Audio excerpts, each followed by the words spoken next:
going to be Fader and Mast, as they will come down to the line. Here we go. Now, I would think with how much these things weigh, and the tire pressure would have to be up at least to 12. The tires have to be wearing out at the end of this race. And that's got to be freaking scary going into turn 2, coming down that hill with that much mass down that hill, making that turn. And I'm fairly sure they don't have front brakes, so even though they weigh that much, I don't think they have front and rear brakes, which is even scarier. Well, we did see one of the carts go way wide coming out of 2, I guess, to that point that they are, you've got to be on top of it, knowing that coming in, because you can't get too aggressive there, not with slinging that much weight around. Here we come out of turn number 17 for the final time, and your winner is going to be Leonardo Oliveira. Maury Richardson will finish second, followed by Jake Fader, then Spencer Mast, Parker Trout getting around for the 5th place spot, and Kyler Carnes will be your 6th place, followed by Alex Lozano, Guillermo Hernandez, Julian Trout, Marshall Saunders, Adam Phillips will round out your field. Well, now we're going to have some very exciting racing with the Masters and Legends. Got Al Edwards out there, who about 10 minutes ago you heard commentating, and we got they actually split these guys up. Yeah, they split the Legends out, so they? we don't get to see Al. We get to slag on Al a little bit later Well, when he comes up. These are just going to be the LO206 Masters this time, and they will. Oh. There we are, right here. Yeah, but they've made a change, so we're going to have an additional feature there because they have enough of a cart count for the Legends for them to have their own feature. So here we go. We'll have. The 2 LO206 Masters. It's always fun watching the Masters. They're so competitive this season. It's like watching the seniors. It's so fun watching them.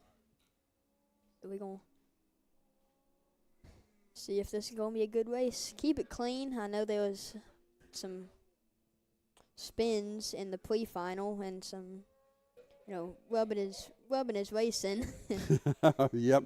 Well, we've got 17 carts listed here to go in this one, so this should be good. There'll be some rubbing somewhere, I'm pretty sure, Lincoln. Oh, yeah.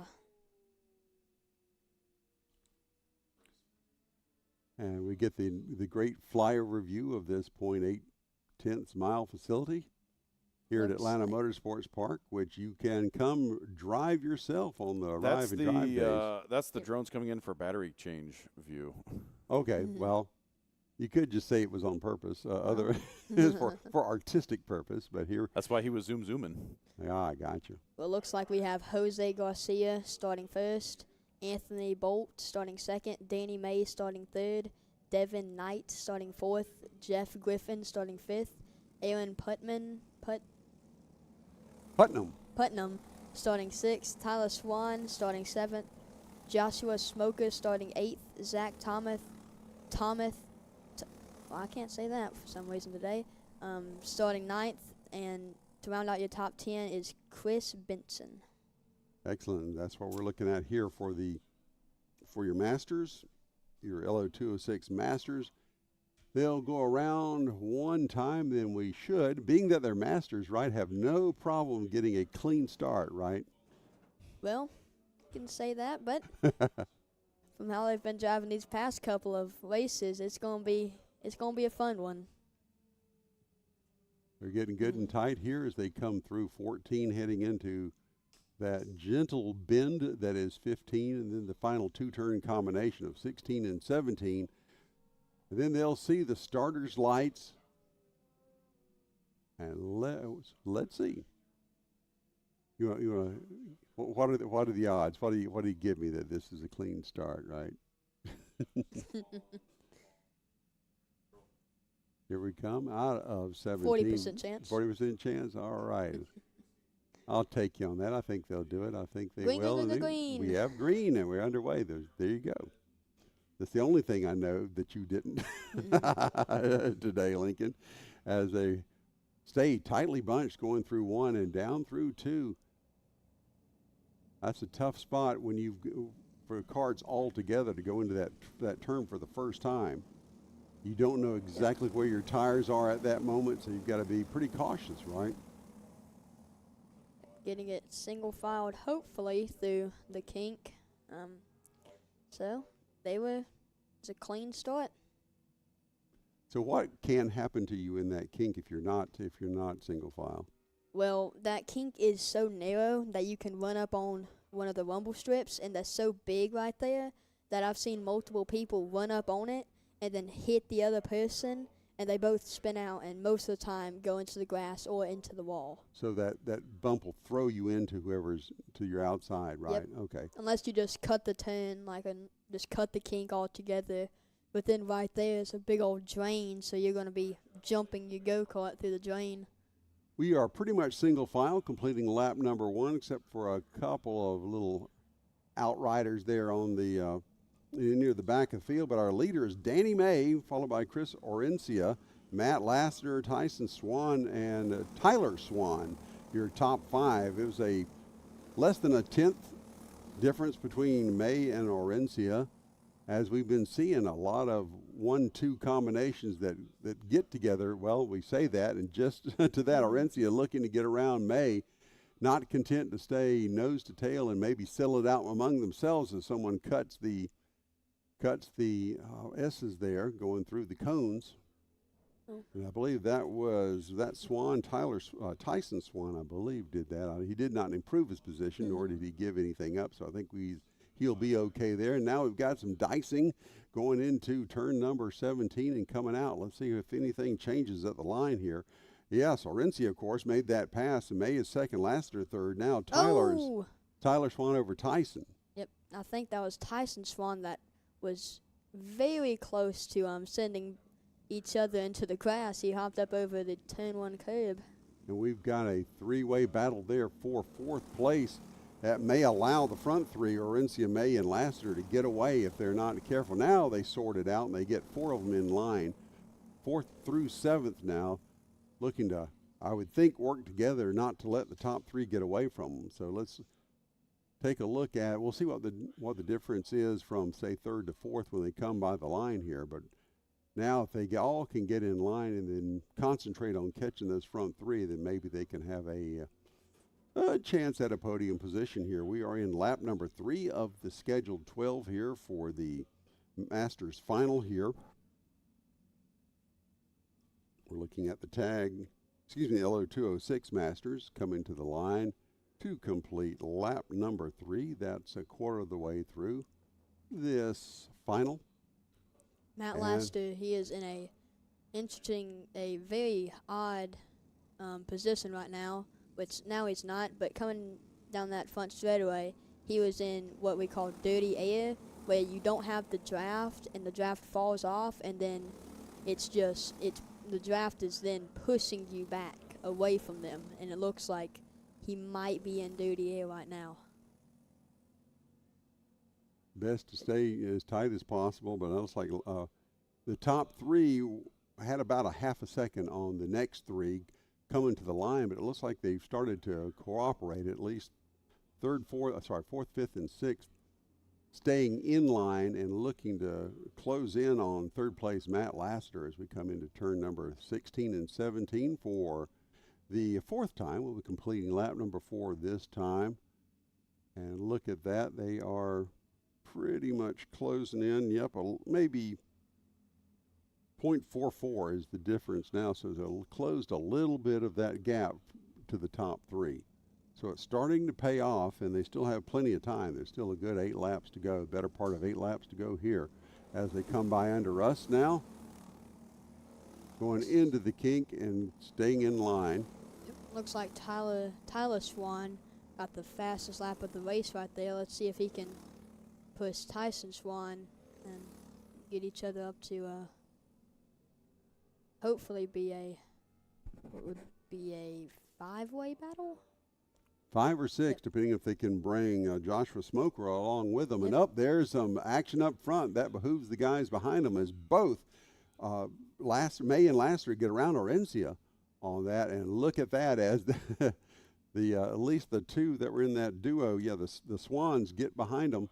And now we have a 5-car pack for first with Joshua Smoker not too much farther behind. If they continue to dice a little bit, that'll bring him into the mix as well. Tyson Swan going 4 wide off turn 4. It's a very tricky turn through there. Used to always, before they were extremely strict with the 4 wide, everybody would go off the track right there. But I understand why, because it would cause crashes right there with people going off and people not giving them room to get back on.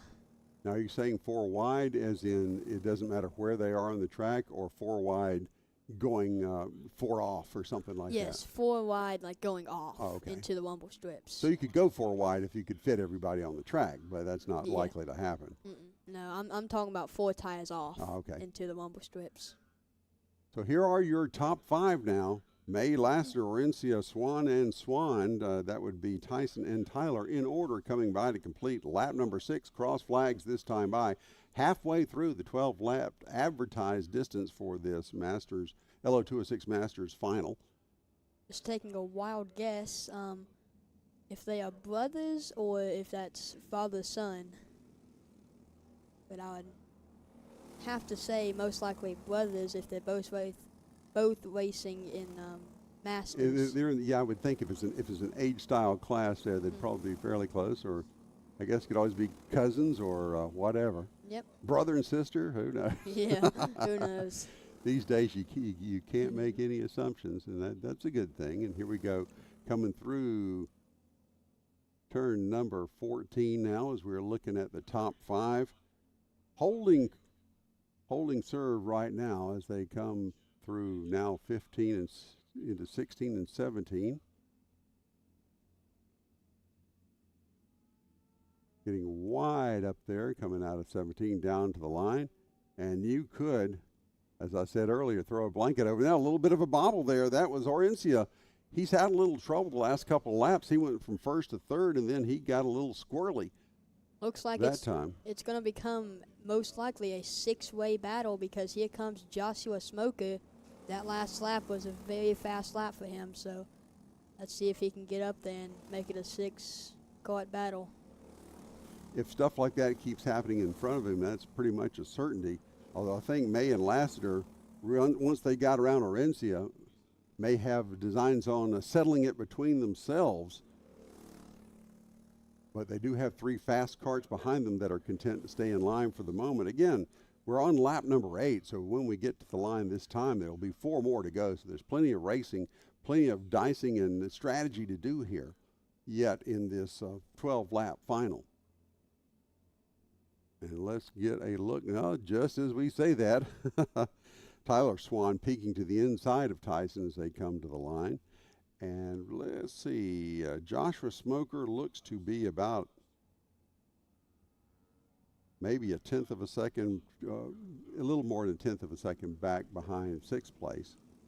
So he's still making contact. He might want to get a little bit closer as soon as he can. Of course, I'm sure he's trying as hard as he can to do that as we see the pack come through the kink now.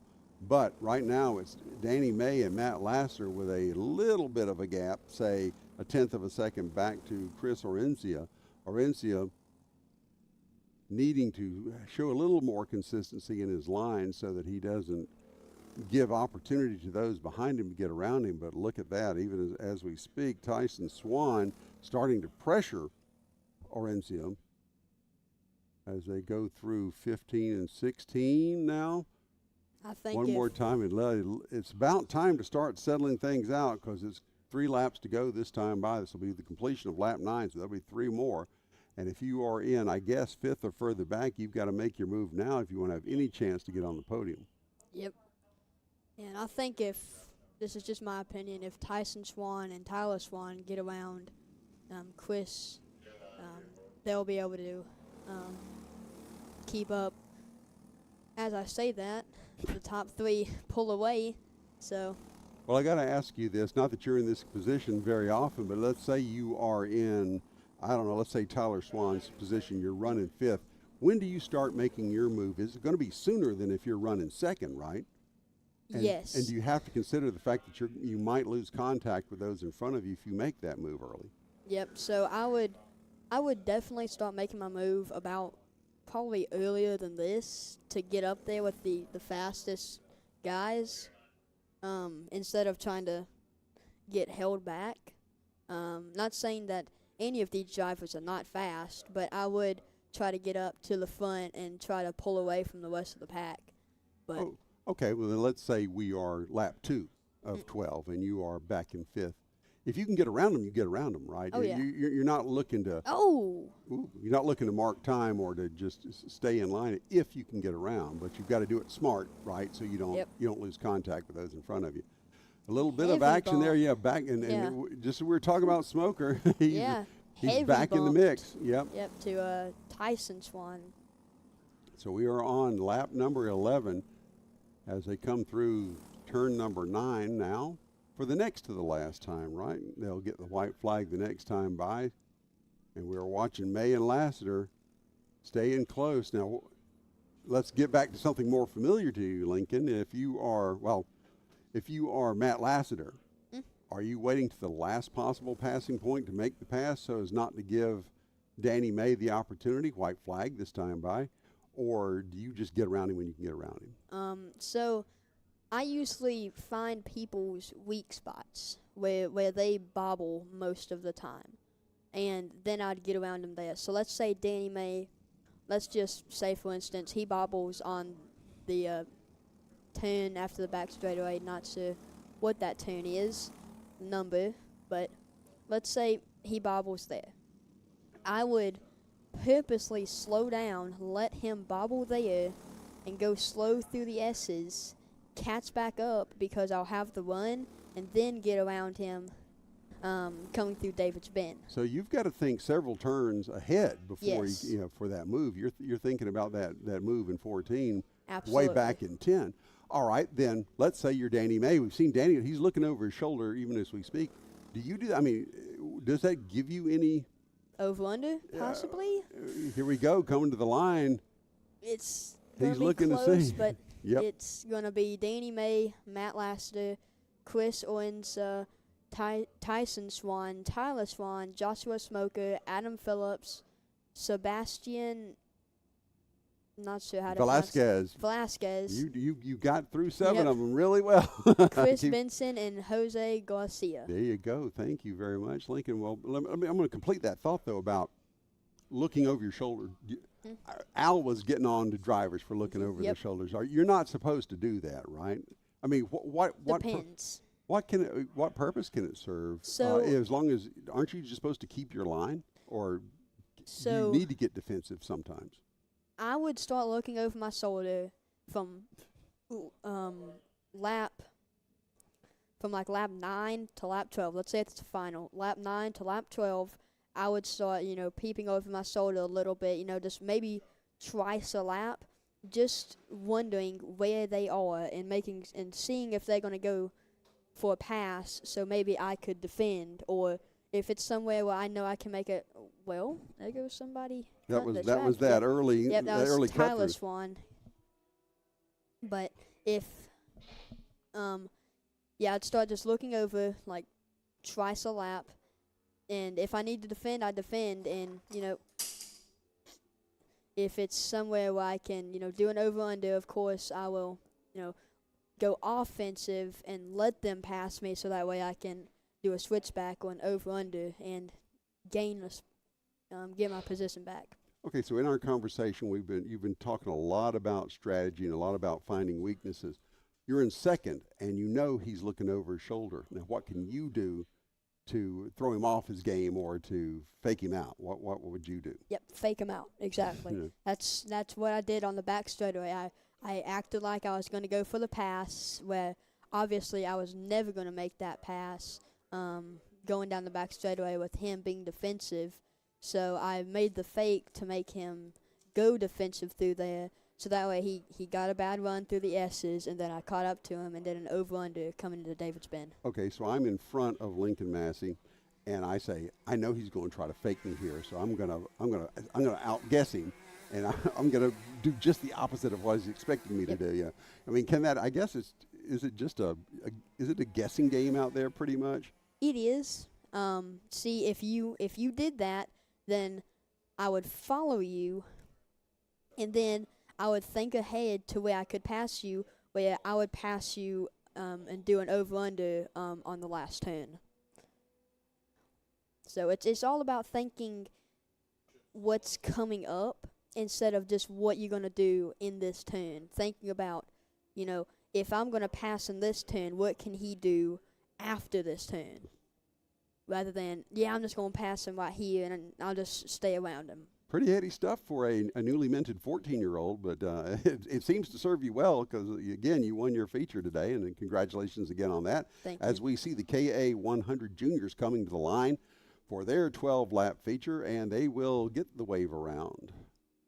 And See, we should have bet on Yep. that one. Yeah, you would have been right on that one. And I think I'm going to go. I know my mom got some cakes, so I'm going to go grab some cake. I definitely, I would choose cake over me too. What are we betting on? Is this sponsored by MGM? Yeah, we gotta get Caesar's, right? Caesar's Cherokee in here. Thank you very much, Lincoln Massey, for joining us. Always a pleasure to have your insight because he's a veteran. He's 14 years old, but he's a grizzled veteran of these wars. And so, again, happy birthday! Congratulations. Go get some cake, and we'll carry on. Soldier on. Thanks again. See you later, man. Yep, come on. I don't know if I have met you before. Nico, yes. Well, obviously I'm familiar with you. I've seen you race, but here we go. We did get the green flag this time by for these KA 100 juniors, and here we go. Well, and we already have action up front. Tell me, Nico, are you inclined to go for it early, like that right there? Is that? Oh, we have a spin. We have a back underway though. A spin going into 9. What do you do? What's your philosophy? Are you looking to be conservative up front, or if you see an opportunity, you grab it whenever it presents itself? So usually during like the first bit of the race, I try to get Big one Oh. coming out of 17. Oh my gosh! Everybody looks to be okay. They raise their hands in frustration. But we have Gabriel Lopez Velarde and Liliana Rivera are our top 2. Let's see, who was that? 4 karts involved, 2 of them getting spun there. Are they just gonna do a yellow for that section? I think everybody got back underway, so I don't even know if we even have to have a local. No, we still have a kart stalled. I thought that we had movement, but yeah, 'cause he hit the wall pretty hard. okay.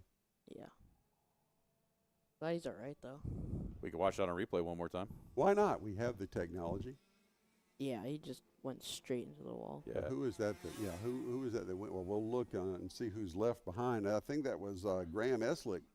Looks to be the one that got the worst end of that, as he has not even crossed the start-finish line the first time under counting. So we are 2 laps underway. Gabriel Lopez Velarde, again, the leader.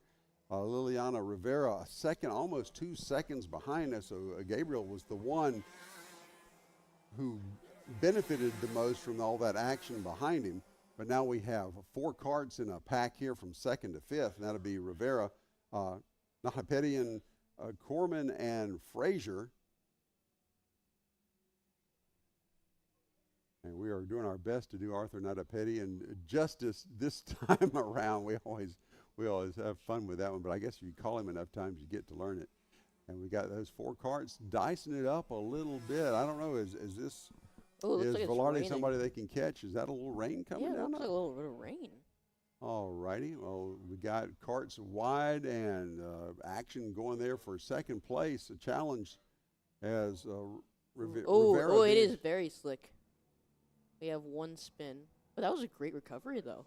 It is starting to come down. If you can see it on the screen, you can see the rain.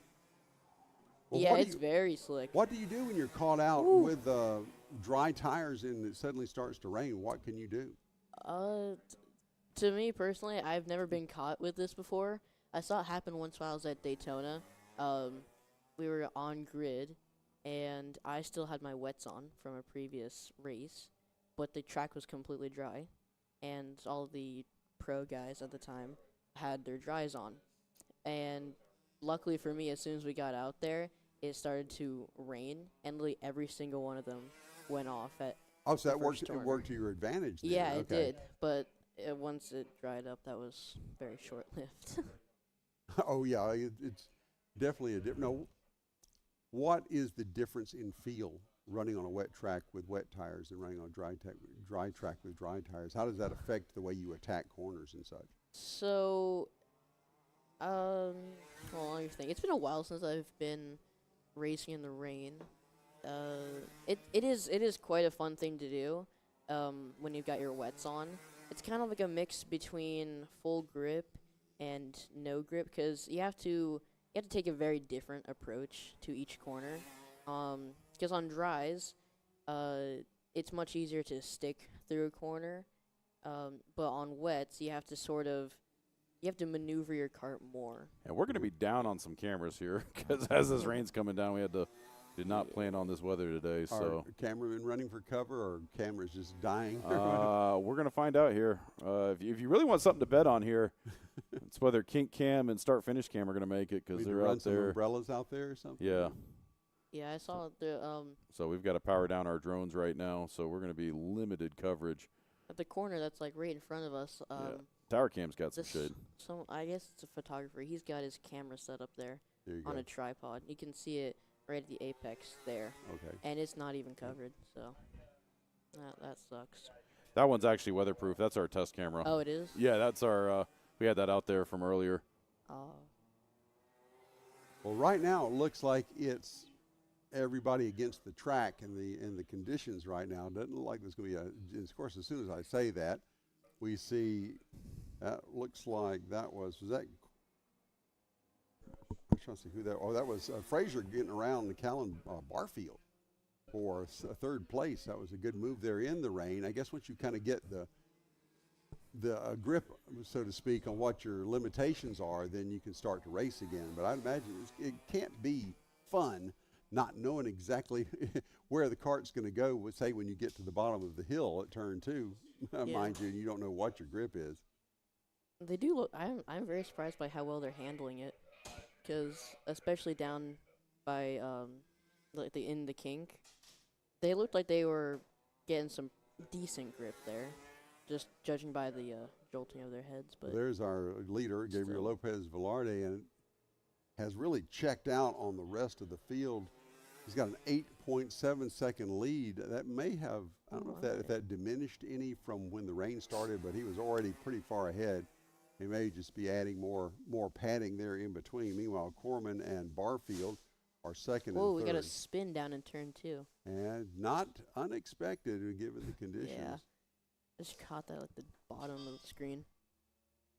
Let's see we'll see who that is coming back by. Everybody, Roland Smith is still out there, but only 2 laps complete. He may, at least he's showing as having run his best lap. Oh, he got 2 laps in and he's off. Okay, so we're on lap 6.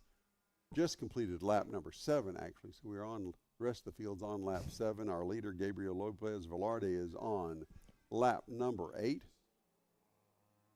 And they come back through. Let's see, it's still raining out there from what we can tell. Some of these views give us better I had no better clue looks there than the was other. How about even that rain steam on coming off the radar. track right now? Oh, look at Wow. that. The eerie mists of That's Atlanta right. Motorsports Park. That's right. When's Nessie going to come out? Here we go, coming out of turn number 4 under our position. That would be our third place runner, Jesse Frazier, as they made that move on Barfield a couple laps ago. Come by the line now, completing 7 laps. We are on lap number 8 now. As your leader is still Gabriel Lopez Velarde. Let's get a differential. Golly, I would say in 8 seconds. Now it's up to 12 seconds. So that last lap just in itself had a huge difference. So these drivers are reacting differently to the conditions out there for sure, but some who are more confident are able to get better lap times in. And Velarde definitely able to stretch that lead out as we see him come by. Out of turn number 4 coming by. Yeah, you definitely see the caution You can see the And- understeer. that And we're they definitely brought not out. going to see any best lap times during Oh, this definitely not. during this part of the race here. But unfortunately, it does look like it's not going to let up anytime soon. Holy mackerel! Yeah, it is starting to come down. Well, I'd better let out before the end because I don't have an umbrella and I've got to walk all the way back out to my car. And that's what's important here is whether the announcer gets wet on his way back after this event. So here we come by the line, completing lap number 8. I believe this was that. It'll be 9 this time by. Looks like it should be out of here around. Here we go, 4:30. coming out. Thank you. We got our meteorologist Oh, I love weather. checking in on that. Excellent. Now, is that a serious interest? Something that you might look at post secondary to go into If- something like? If this whole racing thing doesn't work, Yeah. Okay. I got a crazy friend who wants to do it too. So Hey, no, that's fine. You can make good bank if you're in the right market with Yeah. weather. But I think the racing thing is definitely sexier. yeah, 100%. Although I did just notice we're on lap 9 and they threw a white flag. Yeah, they're gonna shorten this one by I- 2 laps Okay. probably. Yeah, it's probably safer, especially with the limited runoff areas we've got at the bottom of the back straight. You definitely don't want that. Yeah, you don't want to run out of racetrack, especially when you don't have any traction. So here we go coming out of Yeah. turn number or into 16 and 17. So this should be the checker flag if what we nope, Oh, white flag this time Second by. white All right. flag. Oh, that was actually 5th place. I think we've already. Oh, here there we we go. go. There we go. Okay. So there we go. Gabriel Lopez Velarde is your lead. I was looking at the orange card. I wasn't looking at the number Yeah. there. It's kind of So- hard to see the number, so. That's true. You guys need bigger numbers. Maybe I'll talk to our director producer here about getting those graphics that loom over that point out who it is. So Velarde is going to be our winner by 20 seconds over Luke Corman in second. So not much of a contest once the rain started for sure here. And Jesse Frazier is scheduled to come back. Oh, and here's our AccuWeather radar coming up here. And we are, Yeah, you can see right there it's just a little due teeny north. dot Yeah, right it's there just at the end of hovering over us 400. because you see that part that looks like a boot or like a what's that dog? The Scottish Irish Terrier, Scottish Terrier. Yeah, What it's is that? kind of like upside down Okay. kind of thing. Or I'm looking at Yeah, but something it's else. just hovering Oh. right over us right now. Yeah, they're just kind of like little spotty showers. I can see it by the clouds. Yeah, We're yeah, it's that's like us the, up there, yeah, yeah, right Yeah. there. Actually, that's 575. I'm trying to think of where 400 is on that. Close enough. Close enough? Okay. The thing is, it's not overcast. I mean, looking at I would, if I didn't see the rain falling on the monitor, I'd say it was beautiful out there because it's bright still. Yeah, And it's- we see puffy clouds from here, but directly overhead. So this is going to be, I would imagine, very short. So yeah. this should be over fairly soon. But again, your winner was Gabriel Lopez Velarde. Let's go down through the field rundown here. Luke Corman second, Jesse Frazier third, Liliana Rivera fourth. Fifth was Isabel Mejia. Mejia, let me get that right, as Callan Barfield comes in sixth. Arthur Netapetian was seventh. Eighth was Roland Smith, having some misfortune along with Graham Eslick, will finish last after not even really getting back to finish lap number one. And there we see him rolling the cart away. Had to finish the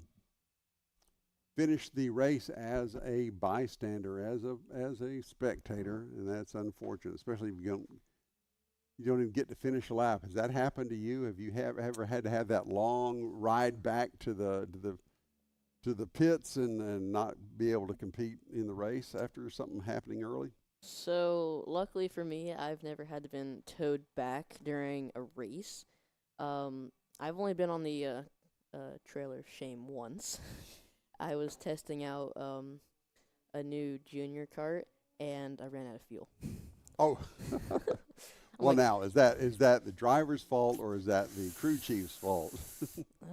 Do they flag you? They tell you to come in, and No, it was actually right here on this front straight. The engine had started like sputting out every now and then, and I was actually planning to go in that lap, and it just started to sput out incredibly, and then it just died right there, like basically at the finish line. Okay, so you said I should have, I should have gone in when I had the chance, right? Yeah. You know. Well, I've done that on. It's been a long time since I've run out of. Now I'm talking just passenger car out on the road, which is really embarrassing to run out of gas, especially when somebody's in the car with you. I've done it a couple times, but it was in my youth when I thought, oh, I can make it. I can make it another mile. I can make it to this point. Except that's the thing. No, You no. can't. And I didn't have a car to shame to take me back. I had to go get a water can or a gas can and walk back, make the walk of shame to the gas station Yeah. to get that done. So you learn your lessons, and I haven't done it probably in 40 years. So we learn by doing, and we learn from our mistakes. I mean, that's the thing is you can't tell any of us what to do. We have to learn by making a mistake. We're going to have a little bit of a rain delay, so we're going to kind of set things aside. I appreciate, Nico, that you're being here, helping to fill some of this dead air. And, I was just about to ask the question, will they delay or will they just go out? I think we're just going to, we're just going to set it aside here. We're going to go dark, or at least go silent for a moment, because there's really, I don't know a whole lot that we can talk, unless you've got some old race footage you can run here or whatever for us. Yeah, I guess some like race highlights. All right, so we'll try to check back in with us, say in about 10 or 15 minutes or somewhere around the bottom of the hour, and we will join you then. This is Bill Rigdon joining you from Atlanta Motorsports Park, Week 6 of the Summer Karting Series.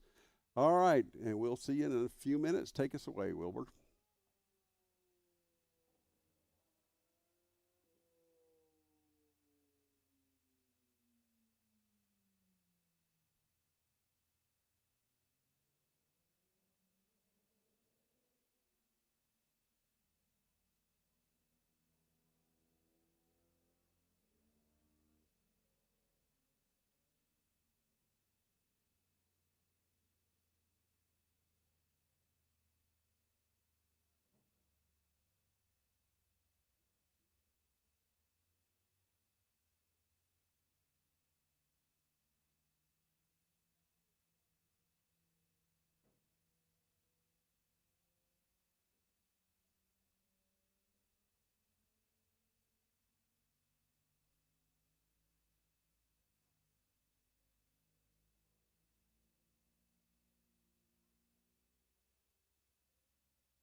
And welcome back. Our weather delay is over. Fortunately, the shower was brief. We had to terminate or truncate, let's say, the KA 100 juniors.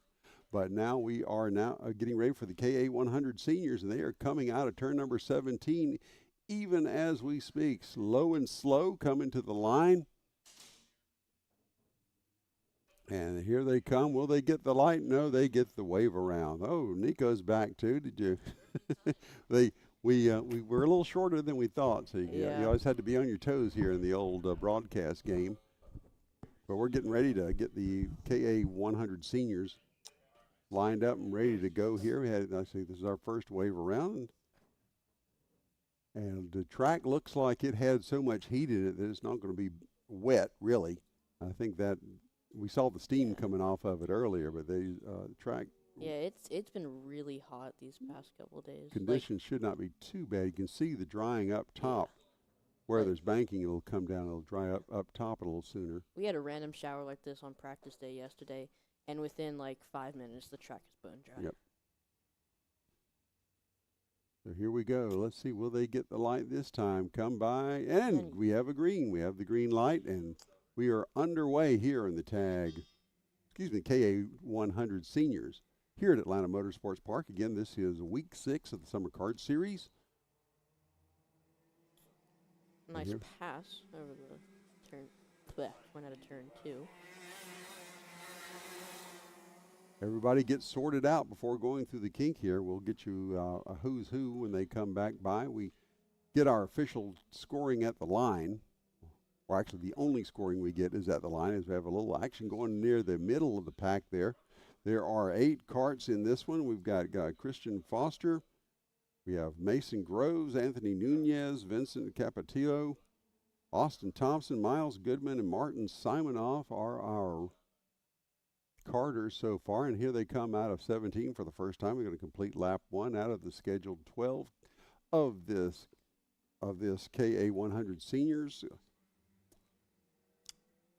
final, and we've got Christian Foster is our leader. Martin Simonoff second, with Anthony Nunez, Austin Thompson, and Mason Groves are your top 5. Ooh. And here we go, coming under our position here. Foster and Simonoff look to be breaking away, or at least trying to break away from the pack. Looks like they're doing pretty good job of that. And that's been the theme all day. Actually, it's the theme every time we come here and talk about it, is if you can work together and pull away from everybody behind you, then you can settle it out in the last couple of laps, because you've got some buffer back there to third place. Yeah. But we will see if there's going to be that cooperation. Generally, I guess if we're seniors who are experienced enough to know what works and what doesn't, and I think cooperation works. Let's look at the line now as they come by.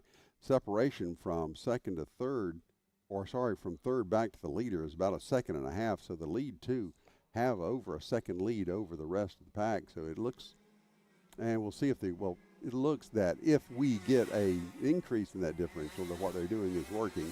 And my guess would be just the eyeball test looks like they're pulling away visibly as we go through turn number 8 now into 9. Is Foster and Simonoff are coming. Yeah, they're definitely very pulling far away. Yep. Here we are coming up and over the hill, going into 14. And there we are. That's the 26 of Simonoff, trailing Christian Foster. Coming down to complete lap number 3 of 12. And let's get a differential again. Now it's it's 2 seconds now, 2.1 seconds back to third place. Yeah, and they're not really working with each other too much that I've seen, at least. He's not smack on his tail like we've seen before. The difference between the two of them, well, it's 8 100ths of a second, so they're getting there. It's been roughly around 0.08. Has been whenever you're in bump drafting position anyway. If you're right on his tail, that's about the best you can do, is that difference.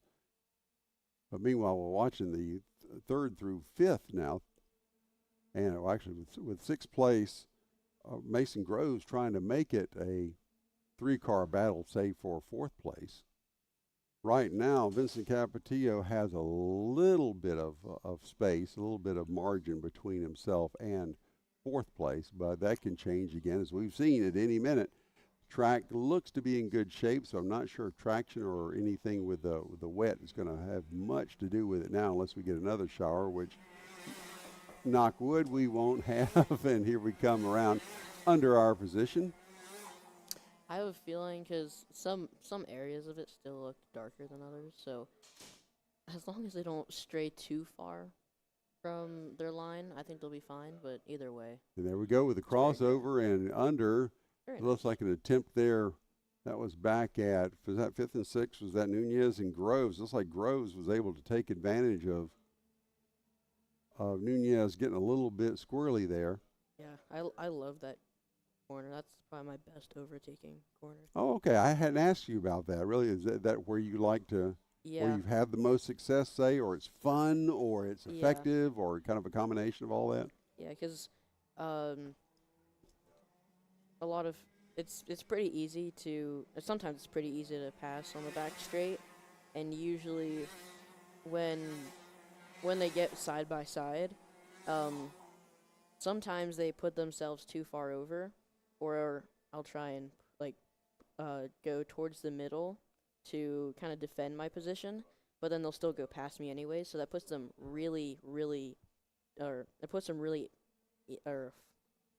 sorry, my words are gone today. It puts them very far on the inside, and that puts me at an advantage and them at a disadvantage, because if they want to make the corner, they have to run really wide and brake super hard. So all I've got to do is just go straight under them, because they leave a huge gap trying to slow down. So it sounds to me like the key is don't panic. That you can make it up, or they'll Yeah. leave themselves. They leave an opening. Yeah. And we see that so often. There'll be a pass and then the repass, because that pass puts you out of your line. Yeah, and I've never had to put myself in the middle to defend. It's only when they're right next to me that it's a bit harder, but I still am on their tail. But usually they're pretty far out. Simonoff is putting pressure on Christian Foster there. Looked like we might have had a lead change, but it didn't quite work out for Martin Simonoff. But he seems eager to get around, and he's got a bit of a buffer back there. When they come to the line now, it'll be let's get the differential. Yeah, 2.3 seconds. So they are growing that advantage over third place. So now they've got a little room to play. If they want to get racy here, they can afford to do it to a degree. Yeah. Now, I want to ask you from the other perspective. Let's say you're getting set up or to be passed. What do you do? What do you do defensively? So usually when I see someone about to pass me, or I see their nose in my peripherals, it also kind of depends on where I am on the track. Usually when they go on the inside and they're really close to me, I'll follow close behind them, and since usually I stick with one person a lot, I know what they're good at, what they're not. For example, this race actually, I think I got past up the hill, because my opponent had a bit of a taller gear, so more torque going up there. I brake really late into this corner right here, and she brakes pretty early. So I use that to my advantage and use my late braking ability to just slide right in there and claim that position back. Because usually what you want to do is sometimes you under brake-ish to really hold that position so they can't slide past you or go around you. So usually you got to think many corners ahead in order to get that back. Okay, I'm going to put you in the rear, the cart behind position again. When you go to make that move, what can you do to prevent the crossover, the return pass? How do you lock that position in? Usually going into a corner, let's just say this corner, because it's a really good corner for that kind of overtaking and retaking abilities. You try to get in the way of the driver you're trying to overtake as much as possible, because they're going to try and go under you. But if you block it off and stay closer, stay closer but not too close that they can just go around you and you lose speed, it blocks them from trying to get around you or under you. So to what degree can you block? What are your rules as far as allowing track, yielding track to the driver behind it's, you? no chopping, or chopping or blocking, but you can position yourself. So I shouldn't say blocking, or what I was doing blocking, but positioning yourself in a way they cannot overtake you. So, like, say on a straightaway, they're coming right up on you. You cannot swerve in front of them, or get in front of them. But through a corner, if you just slide right in and you keep them behind you, not exactly a block, because you're the overtaking car. Say if I was the one that was being overtaken and I just closed the gap way too early, or that cart closed the gap on me way too early and blocked me from doing that overtake, that would be way too dangerous. Well, it looks like we're going to settle it right here as white flag is out. 1 lap to go. We're in the final lap now. Martin Simonoff is all over the back end of Christian Foster, and we'll see where Martin Simonoff's favorite spot is to pass. Could it be turn 9 here? It looked underneath, but it looked like Foster was keeping good position, and so Simonoff's looking outside, looking inside. He's got maybe two more places to go, and now let's make that one as he looks to the outside in 15, to the inside on 16 and 17, but he's not going to have the momentum or the position, and the checkered flag is going to fall for Christian Foster, although Simonoff made a race of it right there that he did have some momentum. He just didn't quite have enough track to get around Foster for the win. So, again, Christian Foster takes the senior, the KA 100 senior final here. Second was Martin Simonoff, followed by Vincent Capetillo, Austin Thompson, Mason Groves, Miles Goodman, and Anthony Nunez. Excellent there. That was a fun race there. It wasn't a lot of back and forth, but definitely a lot of strategy and racecraft going on there. Yeah. Now, I do appreciate your insight on that, because I'm definitely an amateur at this type of thing. All I know is what I see, what I've watched, and what I've heard others that are more knowledgeable say and tell me about this. Now, just anyone listening to this, don't quote me on some of the things I've said, because I'm not the best explainer of things. Well, we learn by doing, and I think you get back here, the best way to master something is to be able to explain it to someone. Yeah. So when you feel that you can explain it better, you'll have the mastery over it. And here's our finish. A good bit closer. Wow. Nice photo finish there. See, what was the difference there? I was about to ask, but we've shifted over to the next race on scoring to see what the actual difference was. But that's that was a really close one.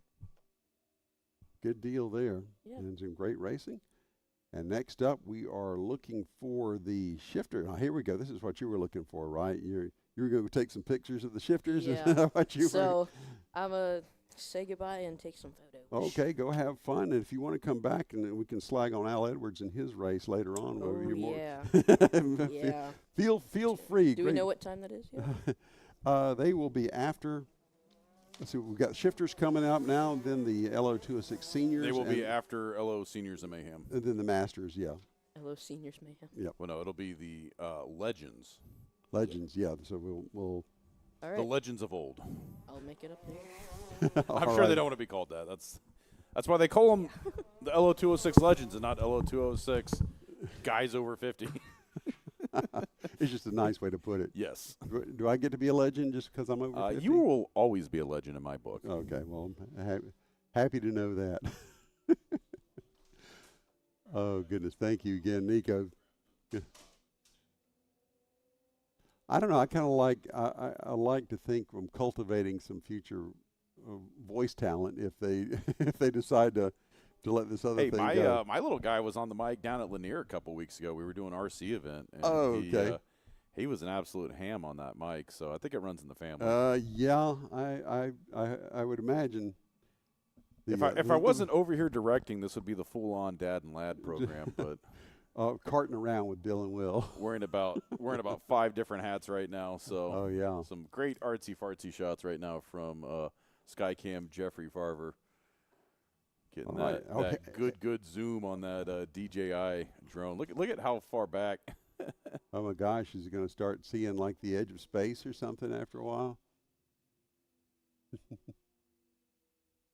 All right, here we go. We are getting ready for the shifters. We have 4 shifters here. Excuse me, 5 shifters. I see 4 on the track currently, but our lineup has Chris Matthew, Jake Fetter, Oz Cheek the third, Oz the fourth, and Jacob Hughes. And there are our 4 front. The shifters get the standing start, so we are underway and already into turn number 3 for the first time, and back under us out of turn number 4 down the hill and into 5-6 kink combo. That gently bending 7 and 8 as we go into turn number 9, which is a great passing zone, as Nico was telling us earlier, and coming through the S's now, which is 10 and 11. That little bend of 12 uphill, 12 and 13. We'll crest that into 14 and then 15, which is another gentle turn as we go into 16 and 17, the complete lap number 1. And we'll get the rundown at the line here of our shifter. That's going to be Jake Fetter, Oz Cheek the third, Oz Cheek the fourth. Then comes Chris Matthew rounding out your 4 cart field for this shifter class. Final 12 laps. And these go in a hurry. These guys are the only ones that, well, hence the name, shift. And we've got a little bit of a breakaway between the top 3 and Chris Matthew. We'll see if these top 3 want to dice it up a little bit, or are they going to be content just to settle it out later? We've talked about that a lot. Beautiful day here. Rain notwithstanding here in Dawsonville, Atlanta Motorsports Park. Rain, I want to see if it cooled things off any at all. I'm going to do a quick weather check. Al Edwards contended it wasn't. Oh, it's gone up a couple degrees, actually. So I imagine it's right steamy out there right now on that track. And, of course, track temperatures are up, 10, 20 degrees above what we see on the thermometer, on the air thermometer. And then being in those carts with all that engine heat and all around you, that it heats things up even more as we look at the top 3 racing into turn number 9 one more time. Our top 2, Fetter and Oz Cheek the third, have opened up a little bit of a gap, maybe 0.4 of a second back to Oz the fourth. And that can change, as we've said numerous times, at any time as we are working on lap number 3, lap 3 of 12. That last lap was at 49.8 seconds. So these guys are running sub 50-second laps. So these races go by in a hurry as these carts fly. And here they come out of turn number 2 and back up the hill. And you'll notice they don't seem to struggle going up that hill like some of these the lower divisions. They definitely don't struggle like me trying to go up that hill. Oh, I imagine so. I have to get out there and try it again. I've lost a little bit of penalty weight. I think we may have to go karting in our Indy trip this year too. Yeah, when I was setting up Kink Cam, I had to go up that hill in reverse. And, okay. I was gassing at the top. So here we are, coming out of 16 and 17 again for the 4th time, completing lap number 4 of 12. And Jake Fader is still our leader. He's opened up a little bit of a gap, 0.4 over Oz Cheek the third, and then another, say, a 0.9 of a second back to Oz Cheek the fourth.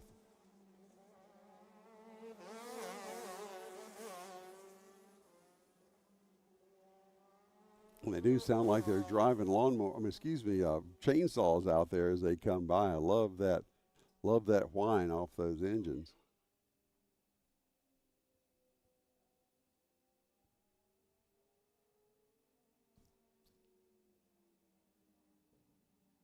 So far, fastest lap of of this last lap, rather, was turned by Oz Cheek, turned his best lap at 49.9, but still our best lap of the race is at 49.5, turned by Jake Fader back on lap 3. We are currently 5 underway. We're on lap 6, and when they come by the start-finish line the next time by, it'll be halfway, but they're coming out of turn 4 right now, and you can hear them pass near us as it gets the loudest as they come under us here in our broadcast position.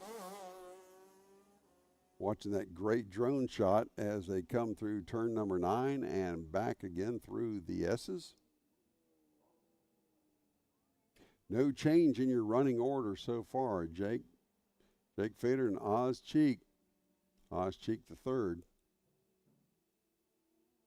And Oz closes in a little bit on the approach to 16, but it stretches out a little bit coming out of 17 for Fader. And we'll say, 3/10, so he's maybe cut off of 550 or 5/100ths off of that one. Off of that margin, but this little accordion back and forth as we go on through this race. We are done. We are 6 laps underway now. They've gotten the halfway signal. 6 laps of the scheduled 12 now.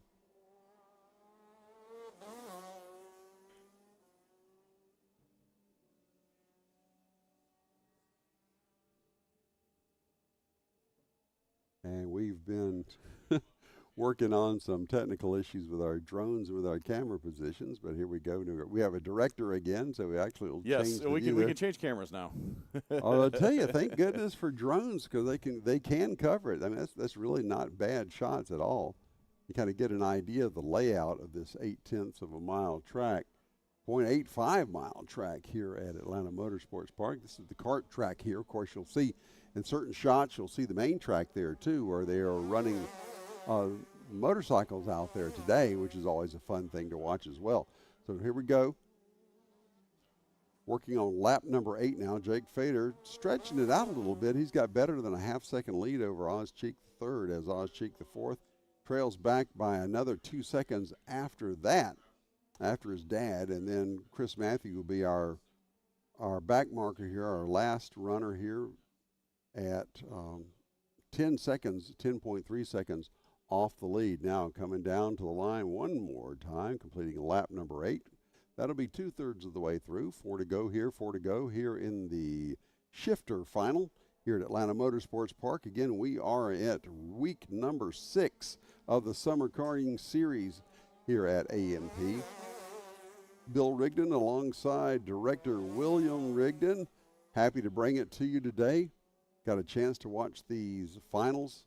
Hope you're enjoying what you see, and if you like this, come on out and you can actually drive one of these arrive and drive karts that they have here. They are the fastest karts in Georgia here on this track with these great elevation changes, and it's definitely a technical track. It's got some high-speed sections, but definitely places where you need to be on your game, on the throttle or off the throttle and on the brakes and all sorts of things like that. If you're, for instance, looking right here as they head up this hill and then back down again, this is one of the steepest drops going into that corner, and you've got to be on your game because you've got to keep that momentum because it's another steep hill going back up. And we'll see that in the lower classes as they chug up that hill. You've got to, it points out the importance of keeping momentum on these tracks where there are these great elevation changes.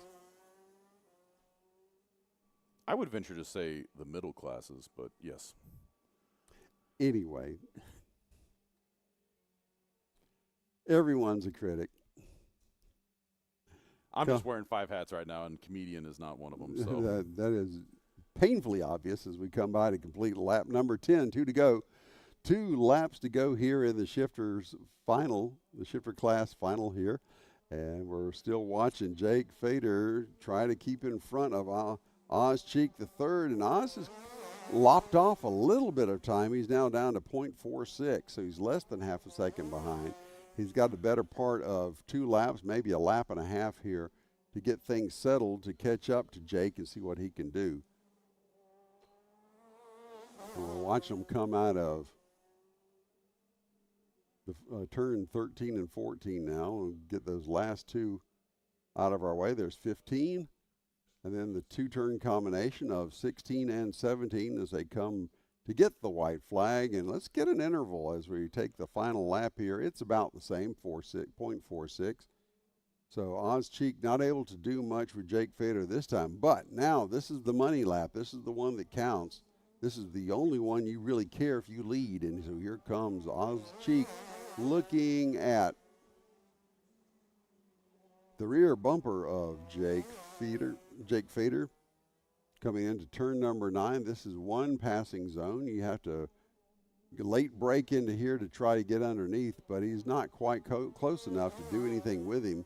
Is Oz Cheek the third as they come up this rise and then go into 13 and 14 and then 15. Here we go into 16 and 17 for the last time. Coming out of 17 to the line, checkered flag flies for Jake Fader, holds on and beats Oz Cheek the third. Oz the fourth will be our third place finisher, and Chris Matthew will wrap it up in fourth place. He'll be around directly. Here he comes. He'll get the checkered flag as well, and we will finish the 12-lap shifter final. So we've got 2 more to go for you if you've enjoyed these so far. We've got the LO206 Seniors coming up, and then followed by the LO206 Masters featuring Al Edwards, and we'll have a good time with that as well. But first we'll have the LO206 Seniors coming on the track and get their 12-lap feature wrapped up here. Beautiful day here. Again, we had a little bit of rain. It was a very brief shower, caused a maybe 5-10 minute delay in the action here. But I know all those guys working on the earth wall out there were kind of bummed. I think they're ready to go home. That rain came in, draw their little union circle out there and wait for the 12 drops of rain to hit it. I'm just kidding. Those guys are working hard. They're making a lot of progress out there. They just started doing that dirt work between last month and this month, so really cool to see the progress getting made out here. That'll be interesting to see about when they start taking shape. Yeah. See what exactly they're going to look like. But the concept I've seen and what I've heard about it, this is really going to be something.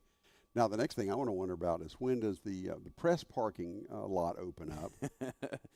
More importantly, the press shuttle. The press shuttle, the press tram. The underground press shuttle that goes from front building to Kart building. The press monorail, yeah. But, yeah, lots of things under construction right now. They're getting started on those on the earth walls so they can do the circuit villas out there. Big shout-out to Jeremy Porter for getting all those units closed and getting the money in here so they can start construction on that. So I know those owners are going to be excited to get keys here because I think construction's slated to be less than a year. So next season's going to look drastically different out here. And, also under construction, I don't have a camera in the building to show you, but the Fuel Cafe, the second floor here of the Kart building is going to look a lot different for you folks if you haven't been out here in the last month or two. I imagine they were only weeks away from finishing that up. We kind of got a sneak peek walking through here. They're still working on a couple countertops, but they got all the walls painted. They got the backsplash. They got everything. It's looking really cool. Can't wait for that to start up. Typically, when Steve's here, we do a Steve's review on the broadcast. That's mostly since he's not here, I could say this. It's the Steve's Fat segment because he just likes to order whatever and eats it. No, I'm just kidding. I'm not bitter that Steve left me to go call a dirt track today, but he does a good job of reviewing. Oh yeah, there we go. Hold up, let me. Where are we at? Yeah, here's a little preview for you guys. Daryl was listening. He's bringing the camera in here, so can't wait to show you what this place is going to look like when it's done. A lot of progress being made in here. And, oh, hey, there's us. Uh-oh. Yeah, it was the full-on invasion. I love this drone under manual control. Yeah, it's using not a lot of battery right now, so. Little BTS shots right here, and that's not the K-pop band. That's behind the scenes. And there's the GM himself, Eli Bearden. He's the man that keeps this machine nice and well-oiled and running back here at Kart Track. And it looks like we are getting karts on track.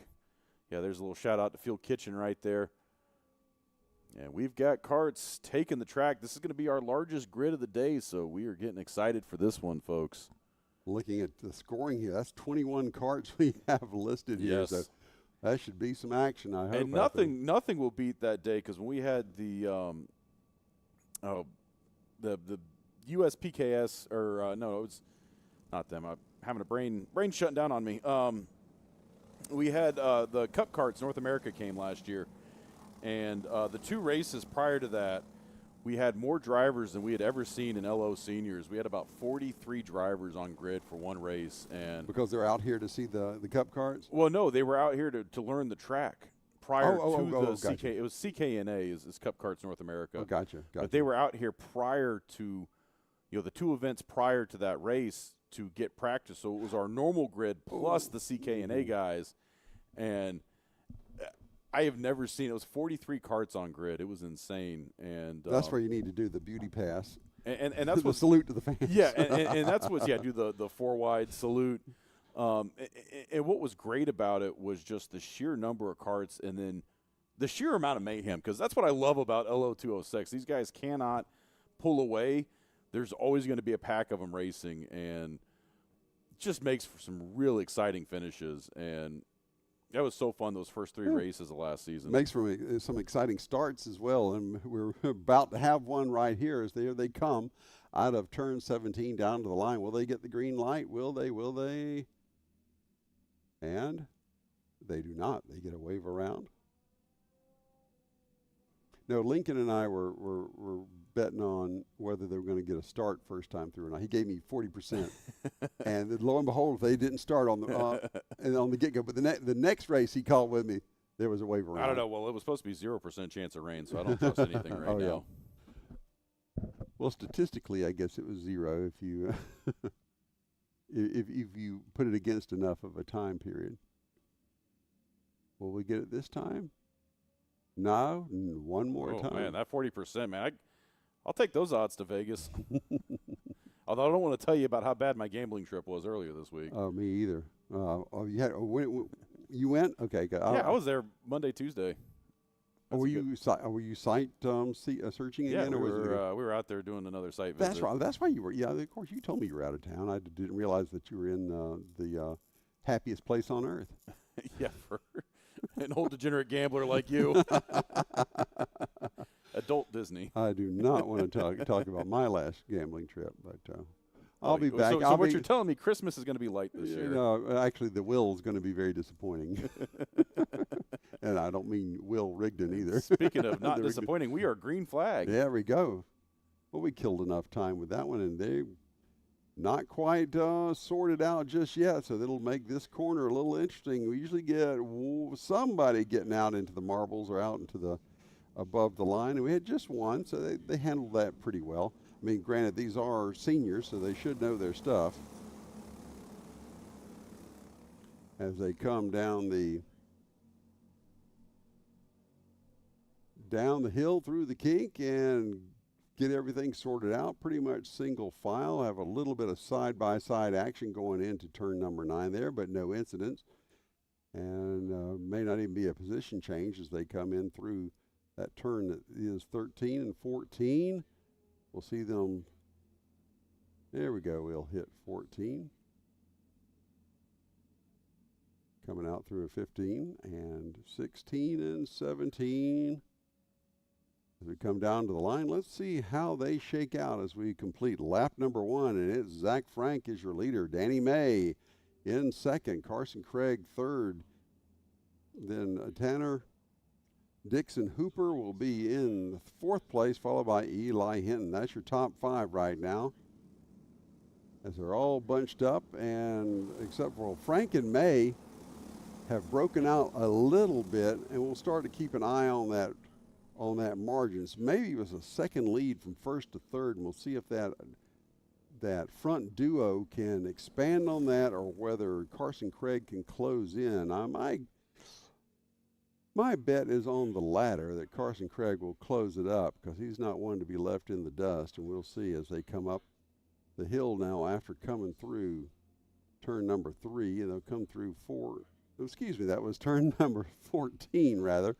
I was watching the wrong place on the track as they come out of turn number 17 down to the line here. They'll complete lap number 2. lap number 2. We had a second differential, and Carson Craig's lopped off about 3/10 as he is about 6/10 of a second now from the previous high 9s. He's down into the mid 6s as far as the gap goes. Meanwhile, we've got a side-by-side battle there going for 5th place. That would be between Anthony Nunez and Eli Hinton.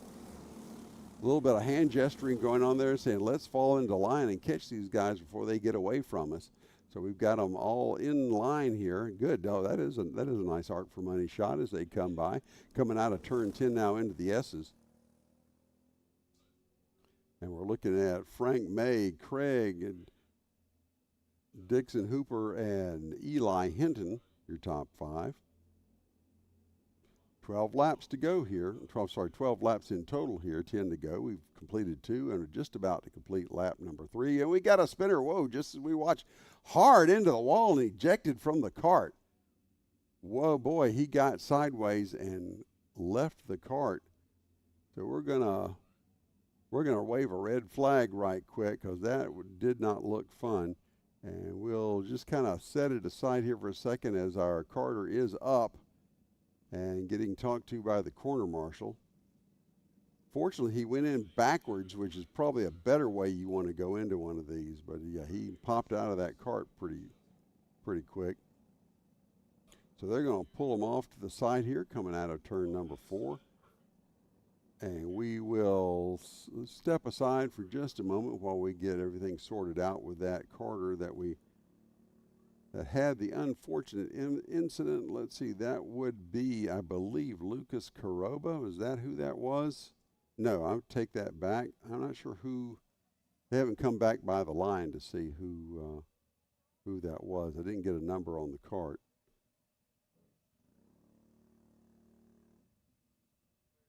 So he and you can see on that replay, yeah, he just bottom of that cart came out and tossed him when he hit the wall. But he is up and moving right now, though. He's sitting on that tire wall. They're waiting for medical to come over and attend to him. The thing about losing parts and coming and flying is that the energy is dissipated over a much greater distance.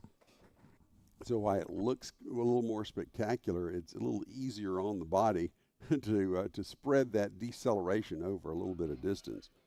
That's what the point behind crush zones and such is that you don't immediately decelerate from speed to 0. So we'll sit aside for a moment here. We'll wait it out and see if we can get that settled. There shouldn't be too long of a delay because it doesn't look like he was too badly shaken up on that. There's a nice drone view of the building we're in. Folks flashing gang signs as we go by, and I'll wave at you through the window. Is that how they did it back in the day? Yeah, really. That's you got to hold it sideways or whatever it is. That's what it doesn't matter what it is they say, unless it's an Italian street gesture. That's the other thing you can. Yeah, do. it's not Crips and Bloods here. It's Vegas and MGs. Those are the tire manufacturers. And good shot of all the drivers right there hanging out below the building. Pulling into the shade, most of them, so that's a good place to be on a day like today. Now, here's my thought. When we restart this race, everybody just gathers on the tire wall and we do Le Mans start. I am dying to see this Le Mans start. These guys aren't strapped in, right? No, they could easily just So jump there is no inherent danger, and I mean that's why there is no such thing as Le Mans. And that's Miss Zoe Porter right there. Okay. Hanging out, showing the guys how it's done. They've been sniffing those fumes a little bit too long. I haven't been keeping up with what the current trending dances are. I've just I still don't know the Max Verstappen jingle, so I just sing it to the tune of the "We Are Farmers" and just let it go at that. The do do do do. Max Verstappen. It's easy. Come on. I go Max Verstappen. Bum bum bum bum bum. I think you're aging yourself here. Nobody could age me any more than I already am, so I'm not worried about it. I'm just happy to wake up every morning, folks. It's a nice thing. Oh, so in case you were just way to get tuned sentimental here, while we're on this red flag delay, kart racer into the wall. I believe, I don't have race monitor pulled up here. You have to look at it on your phone. It'd be whoever did not pass the stripe. Well, I was just looking at that, and I don't see anybody with just a lap. So I'm not quite sure where Well, we're on lap 3, so it would be lap 2. We've had So it would some show cross 2. the line and some not. So the last driver, kart driver, is Joshua Oh, Ocello. you know what happened? Because that was in the final turn, and when the red flag gets thrown, they have to throw it in the system.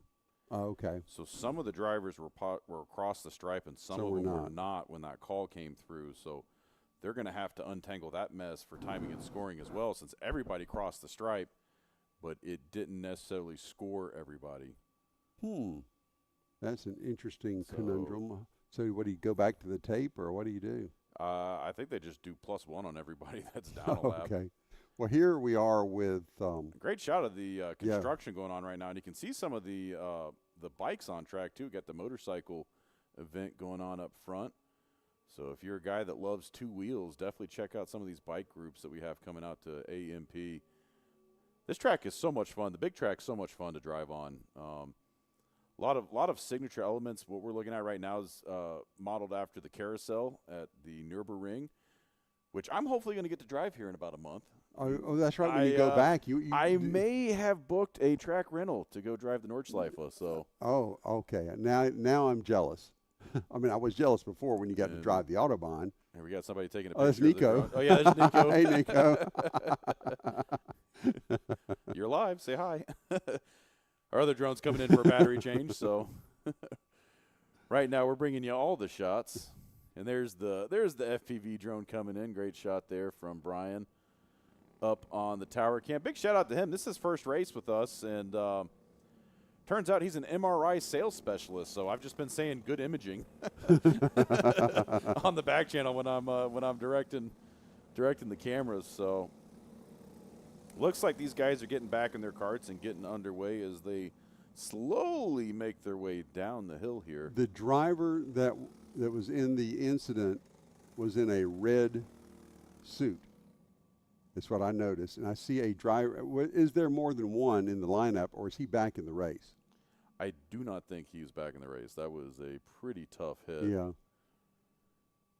So right now these guys are I am not good with paying attention to the liveries and all that. So, yeah.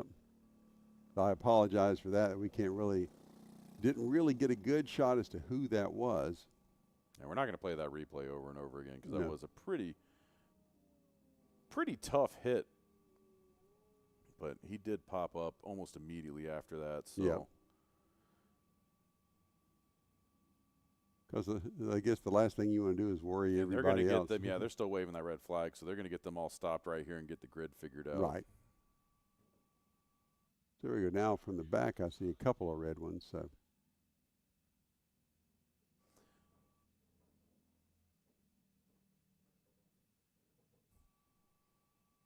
Sorry, So just in bossing around the camera, guys. Well, Okay. hopefully you weren't asking me any questions there. A little inside baseball there. No, so if you just tuned in, you're watching the week 6 of the Summer Karting Series here at Atlanta Motorsports Park. I'm Bill Rigdon. Our director here is William Rigdon. No coincidence that we have the same name. And we are in a little bit of a delay because we had to throw the red flag after an incident. And that's a standard precaution. Yes. Anytime a driver is ejected from a kart, it's an immediate red flag. Doesn't matter if he pops up and walks off track. That's just out of abundance of safety. You know, something we take very serious here at Atlanta Motorsports Park. And, you know, this is obviously not something you want to see happen, but it is a part of racing. And, you know, knock on wood, we've not had any major injuries since we've started doing this broadcast. So, you know, big shout out to the safety crews, to everybody here. You know, racing, there is, you know, obviously a little bit of inherent danger with racing. And so, you know, we do our best to mitigate it as best we can, and couldn't ask for a better group of guys here at the track, especially to be taking care of the racers and making sure we run a good, clean program. That is true, Will Rigdon, and we are watching them. It's very true. No, when one of the things I do is when I talk to somebody, I'll repeat their first and last name after a statement, and my daughter loves to pick on me about that. So, right you are, Will Rigdon. So, Catherine, if you're listening, you'll have some fodder right. there we'll to be rag me ragging on you together at the beach house next year. Oh yeah, that is true. Now, well, I was going to ask you. I don't want to ask you on air if you're going to be down for Labor Day. Still figuring that one out. Yeah. I have a very busy September ahead of me. Oh yeah.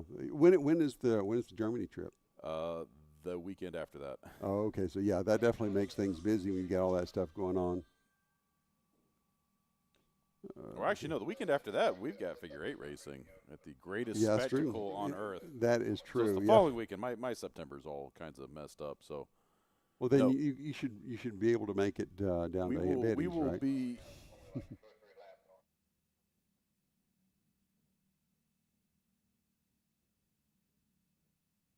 So we are. Yeah, it looks like they pretty much got everybody in order. As William was saying, they're just going to, I guess, flip a lap, but they want to be sure everybody's in the right order, be equitable to everyone when they come back. When they add a lap to all those that did not cross the line when the red flag was thrown in the system. So here we come to the line, and I think they should be satisfactory, and they'll get them started up again. Sorry, I had some back channel communications. Did you say anything about the greatest show on asphalt? No, not yet. That's the World Figure Eight Racing Final. If you don't know what it is, folks, it is the biggest spectacle of figure eight racing on the planet. Probably my single favorite racing event to go to. And it is nothing but 3 hours of late model stock cars on a 5th mile oval going in figure eight pattern. I mean, they do about 90 miles an hour at the intersection. Unbelievable to watch. And as the expression goes, you paid for the whole seat, but you only need the edge. you only need the edge. It's so true for this, and I can't. My wife will not go because she's seen just the video of it, and she said I couldn't stand it. But it's absolutely amazing the skill and technique and just guts these guys have to do that. But it's a lot of fun, and William and I have been doing this for about 10 years now. This will be our the 10th anniversary of actually my first trip there, our 11th figure eight and world figure eight. So if you guys are ever in the neighborhood of Indianapolis the weekend after Labor Day, it's a great thing to go. It's a spectacle to go see. It looks like we are about to get some racing action here. They're getting these guys. Yep, green flags out. We are back underway. All right. So I will build. Enough reminiscing about figure eight. I'll build the speed drome for the promo there. We are underway here in the LO. They didn't know they were sponsoring the LO Seniors of Mayhem. So here we go, coming out of the fourth turn now. Our leader still is going to be Zach Frank. Danny May and Carson Craig will be in third. We'll get a verification on that as they come back by the line as the field gets through the kink safely and through turn number 8 into 9 and 10 as we'll go into the S's.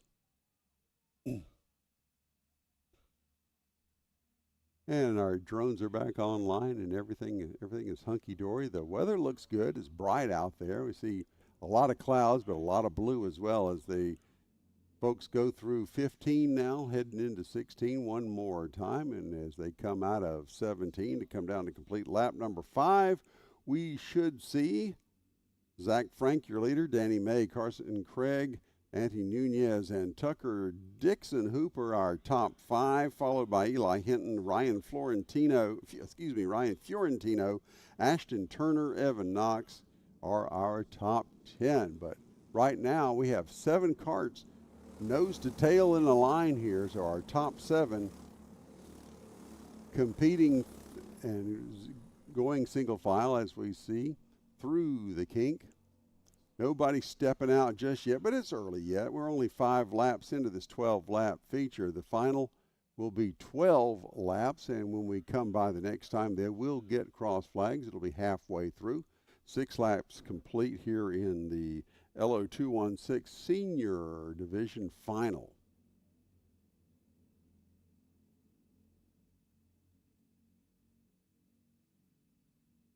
Everyone holding their positions as they come through turn 17 one more time to complete lap number 6. Cross flags, and it'll be halfway now, halfway through.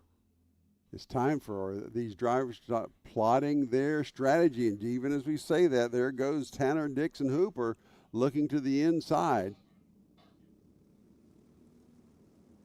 A little bit of bumping and grinding there. Nothing significant happening there as they come back through the kink. And we'll watch the field come into turn number 9 from the drone's perspective. That's a great shot of how they approach that passing zone there. You'll see this later on in the race when they get closer to the end. That's a great place to break late and make that dive into the turn. So with all that bumping around going on, we've had the top 4 now break away from the next 3. So coming out of turn number 4, peeking to the outside also is to the inside was Zach Frank. Nothing doing there, but we get to the line. It's May, Frank, Craig, Nunez, your 4 that are broken away. Then Dixon Hooper, Hinton, and Fiorentino will be the next 7 in that packet. Here's a 2-wide battle going up the hill now. That would be, that was Zach Frank looking outside of Danny May in that 706. So, yeah, they're starting to get a little racy here. It's getting late, getting in the second half of the race. We're working on lap number 8, so when they come back by, there'll only be 4 laps to go. But right now, here they come out of 17. I love that shot, that rotation. That wasn't even 17. That was 9. That made me dizzy watching that. But that was a cool shot there. We spared no expense on this broadcast. Or we amuse ourselves anyway. It's coming into turn number 16 now.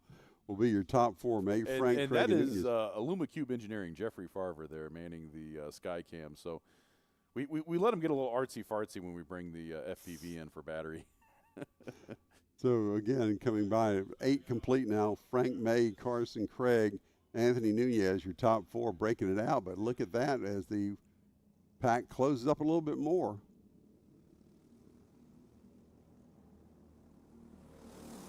And we had a little spinner there getting back underway. 1, 2, 3, 4. Yep, we've got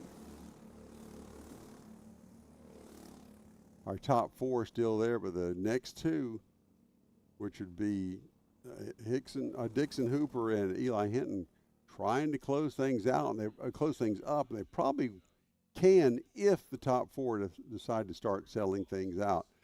And we will find out very shortly as we come through 15, now into 16 and 17. One more time, it'll be lap number 9. We'll be 3/4 of the way done now. 3 to go when they come by here. 3 to go. Now, as I had a conversation with Lincoln Massey a little earlier, he said he's already thinking about where he's going to move up well before this point if he's further back in the field. So if we've got, let's look at Dixon, Hooper, and Fiorentino need to start making their moves now if they're going to do anything, any hope of getting up, say, into top 3 or 4. And even as we say that, we see Anthony Nunez lagging back just a little bit. Could this be a top 4? No, let's look. We do have 4 carts in it. Nunez was able to close it back a little bit. I thought maybe he laid back to get a run on him. Nothing doing there. But Nunez eyeing Carson Craig, seeing if he can do anything with him as we go into turn 16. And there he goes to the inside. He gets a clean inside position, and it looks like he's going to take 3rd place away from Carson Craig as they get 2 laps to go. 2 laps to go, and there goes Anthony Nunez making his move. So now he's in 3rd and looking for a way to get into one of those top 2 positions. Or will Carson Craig be able to do any kind of retaliation on Anthony Nunez, although he was able to put a little bit of distance. He had, I don't know, maybe a 10th at the line and maybe stretched it out a little bit here, because as we look, we see a visible gap now between 3rd and 4th. That is between Nunez, the 727 cart, and the 55 of Carson Craig. And even as we say that, here comes Craig breaking late. Oh, he paid the price too, as Tanner Dixon Hooper was able to come back around him and take that 4th position away.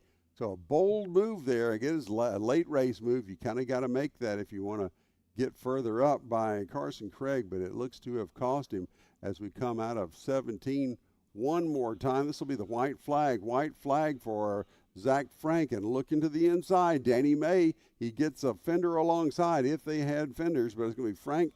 Oh, Nunez, rather, getting underneath May. So Nunez is your second place. Carter with May third and Dixon Hooper fourth. Carson Craig dropping back to fifth as it's not over yet. And looking to the inside, there goes May back around Nunez. And they're side by side coming through the kink. Now they straighten out just in time to get through the kink as Lincoln told us that you don't want to be side by side going through there. And here we go through the S's one more time. There's your leader, Anthony Nunez, looking back behind him. And we will find out where we're looking coming into turn number 16. That is Anthony Nunez is your leader. Is there any move anyone can make to take him? He doesn't believe so as he's celebrating as he comes to the line. Your winner is number 727, Anthony Nunez. Zach Frank ends up in second after leading most of the race. And then comes Danny May. Tanner Dixon Hooper with a late race move to bring it up into fourth. Then Carson Craig with a little misfortune there towards the end. Ryan Fiorentino is your fifth place finisher. So excellent action there for these LO 206 seniors. And as we said, there was going to be action, and there was action aplenty in this final. So there we go. They'll pull off. The top finishers will get weighed. And we are ready for our final of the day where we'll wheel out the LO 206 Masters. And as I'm sure William will agree, these guys have nothing to lose. This is always my so here we go. This is one of my favorite races, is always watching the seniors. But are you talking about the legends have nothing to lose? Oh, the legends. I say Masters. I'm sorry, I meant legends. Yeah, the Masters have been out there. We're going to get the legend. Are you just saying that because they've already lived a good life? Is that what you say? They got nothing left to. These are the Masters. You know, you want to call them legends. These are the Super Masters. Super Masters. Oh, okay. The Super Late Masters. Senior. Oh, okay. You're going to tell me who these guys are. What do you call them? The Late Masters. The Dutch Masters. Yeah, go off the. How do you even know what those are? I don't think I've ever seen you smoke a day in your life. Nah, and I haven't, but I watch television. Is that you picked it up in the casino? Is that yeah, that's it. Yeah.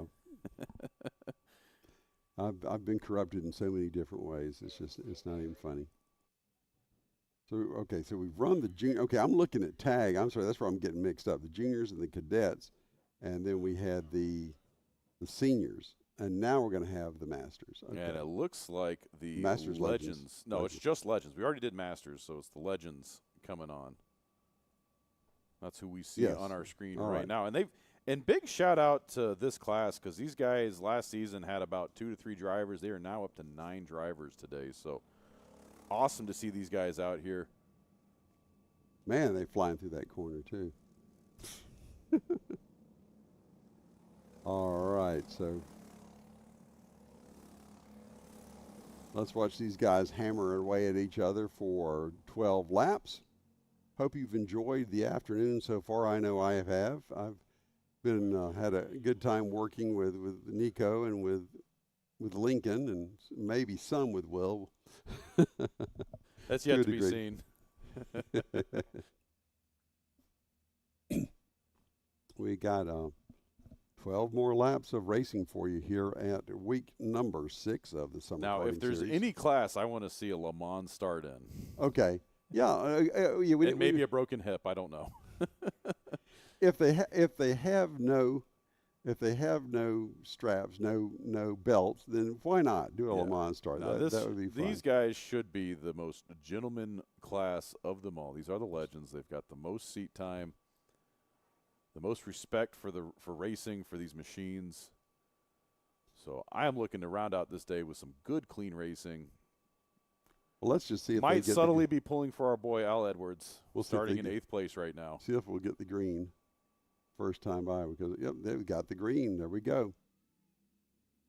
We're looking at the old 211 bringing up the rear. That's Al Edwards, and he immediately gets one position, or at least going into two. Well, he's on the outside. We'll see if he can maintain. If he can, oh, he did not. He's still in dead last is Al Edwards. As they get things sorted out before they go through the kink there. We've talked about that an awful lot, about how you want to be single file. I'm sure Al's going to go back and listen to this and probably give us critiques after talking about these guys. I love watching. I love any racing, so great action right now. 2 wide in the Got a little high there and lost 2-3 positions just about, or 2 at least, by making that mistake going into turn number 9, getting a little high and letting those 2 Carters get underneath him, and it might be a third one too. Loss of momentum. And we're looking at, that's Chris Kellett is your leader. Number 22 coming out of 17. We'll get it officially codified by the scoring as we come underneath. Chris Kellett is your leader. Aaron Cox will be second. Tim Clark One of these third. cameras will work. Then again, Rathbone in fourth. Fifth is Carlos Capetillo. Coming out of turn number 4, underneath us here will be Kellett and Cox. Looking to run away. And who was in last? Oh, number 211, Alistair. I love that name, too. You know, he tells me every week that you're his favorite announcer. No way. It seems like he should be on PBS or something with a name like Alistair. Here we go.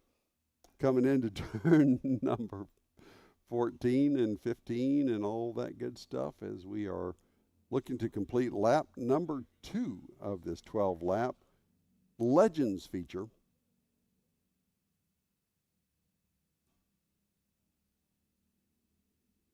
And we'll see them come to the grid. Let's see. Let's get some intervals here coming by. It's a 0.2 of a second lead, almost 0.3 for Chris Kellett over Aaron Cox. Then comes back to Ken Rathbone and Tim Clark, Vince Reed, your top 5. And we'll go all the way back to the back. And Al Edwards is actually no longer in last, but he is 2.5 seconds. You can see him just at the bottom of your screen coming by here on the excellent. Go Al. A legendary pass, I'm sure, as we head into turn number 9. And Al getting shoved off track there. See if he returns the favor. Got that on replay right there. All right, there we go.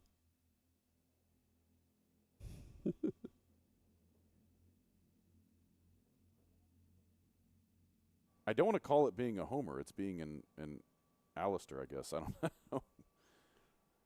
Well, Al's part of our broadcast family here. Yeah, he's up here with us just about every month.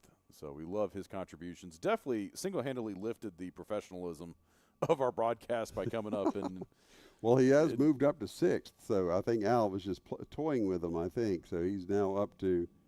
He was the one that brought those Blue Shock carts because he came out here last year and tested it and absolutely trashed the field. He gave them a half a lap lead. And in a Blue Shock? I believe that's what it was. He might have to come correct me, but it was an EV cart, and he did a demo race in it. Well, he's moved up to is he 4th now? Is that right? It looks like it, and he is the principal of Will Buy Racing, and they're one of the largest teams out here as well.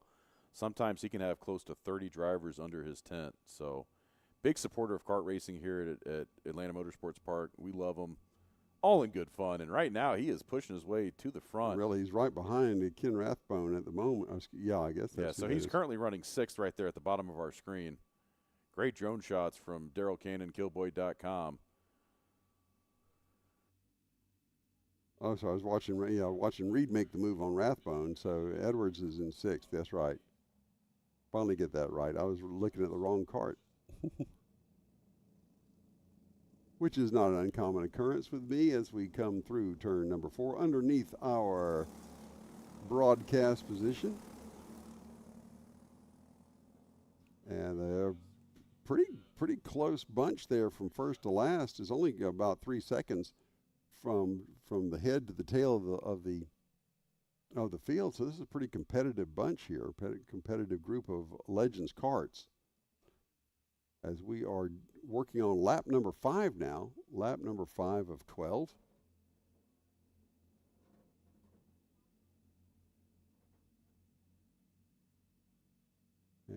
watching them come into 16 and 17. Finish it one more time, and we'll get that 5th lap completed. Let's see if we can get a difference between 3rd and 4th. That's where our biggest gap is right now. And it looks like about 1.3 seconds back from 3rd to 4th. That's between Vince Reed and Ken Rathbone. Again, your leader is still Chris Kellett and Aaron Cox in 2nd. 3rd place is Vince Reed. And those are your top 3 who have that gap for the moment. And there's Aaron Cox looking over his shoulder. And we've talked about that, looking over your shoulder from a couple different perspectives this afternoon so far. Al had his opinions on it, and then I asked Lincoln Massey about it, and he actually uses it late in the race anyway, because you've just got to know where your opponent's trying to make the move so you can effectively defend. So here is a great drone shot of the top 3 there. Yep, and we're looking at actually Vince Reed. I think he moved in. He's making a move there on the inside. Yeah, looking side by side, coming to the line. Who was your leader at the line? All right, it was still Chris Kellett, but Vince Reed was 5 1/1000ths of a second behind. Now that'd be a great finish there, wouldn't it? And to the inside of Aaron Cox is Vince Reed. So they're dicing it, and that's maybe giving Aaron, Chris Kellett a little more breathing room if they're going to get too dicey. We are halfway, by the way. That was at the halfway mark that all that action happened, coming through turns 10, 11, and into the S's. Our leader is now Vince Reed in the 03. We got a local caution coming through that turn, though. Don't see a cart off the track, but I'm sure there's somebody in harm's way there. Someone, they're waving ahead of time. Yeah, he's there off of 17. There he is, off of 17, right. So you got to be careful. Don't want to go flying out of 17 off of that. So you got to be cautious, and you cannot improve your position during that local yellow section of the track. So here comes Vince Reed, Chris Kellett, and Aaron Cox. 1, 2, 3. Motoring through 4 and 5, and down through the kink there one more time. Again, we are on lap number 8. When they finish this lap, we'll be 2/3 of the way. There'll just be 4 left to go, and look at Aaron Cox challenging. A little bumping and rubbing there coming into turn 9. A little nudge, and you can see it better from the drone view here as we can get overhead and see that. I know Race Control loves the fact that we have this. They'll come in and ask me to put things on replay. So there's your top 3. Content for the moment to stay 1, 2, 3 like that, but when they come by here, it'll be 8 finished, 8 to go, and they'll be 8 complete and 4 to go. So with 4 laps to go, that's when you start thinking of your end game. You start planning a lap ahead, 2 laps ahead, a turn ahead, 2 turns ahead, what you're going to do if you intend to improve on your position in this race. But at the line, they are about a 1.5 seconds difference between 3rd and 4th. So these top 3 look to be on their own and looking one side and the other as Aaron Cox still thinking how he's going to get around.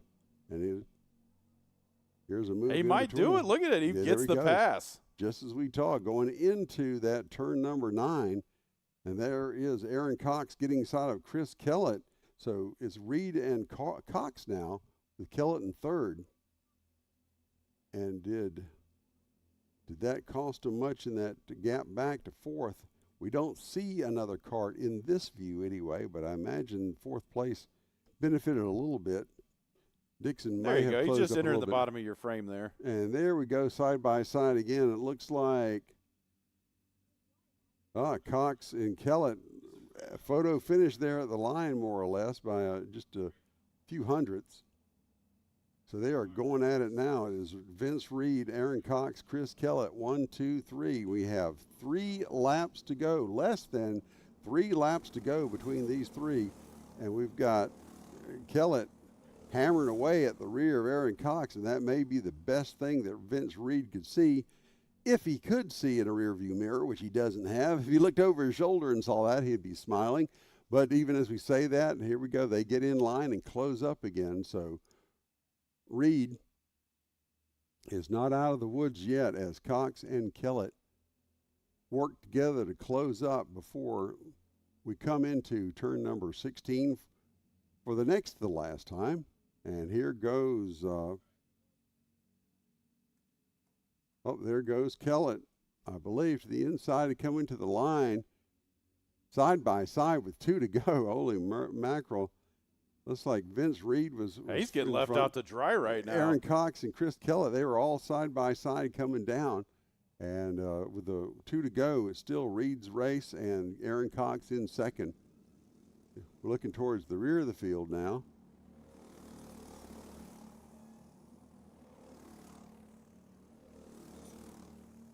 But with all that fun and frivolity going on, it looks like that 3-cart pack is now coalesced into a 5-cart pack as they come through turn numbers 9 and 10.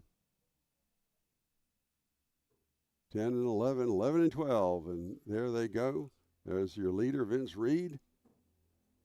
Aaron Cox, number 2, and Chris Kellett in the 22 is your third-place cart. But now we've got David Fusco and John Dixon in the mix here, and there we get all side by side, 3 wide for third, coming down to the line for the white flag.